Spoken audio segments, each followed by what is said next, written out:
Hello বন্ধুরা, সকলকে আমার আনন্দিত জয়গুরু। সবাই কেমন আছো বন্ধুরা? আশা করছি সবাই খুব ভালো আছো। আমি আমার পরিবারের সবাই পরমপিতার দয়ায় খুব ভালো আছি।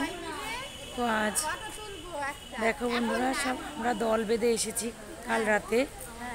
এখন সকালের প্রার্থনা হয়ে গেছে, আর সবাই মিলে খুব আনন্দ করছি, কারণ এখনও আমাদের নামটা হয়নি। নামটা 8টা 26-এ আছে।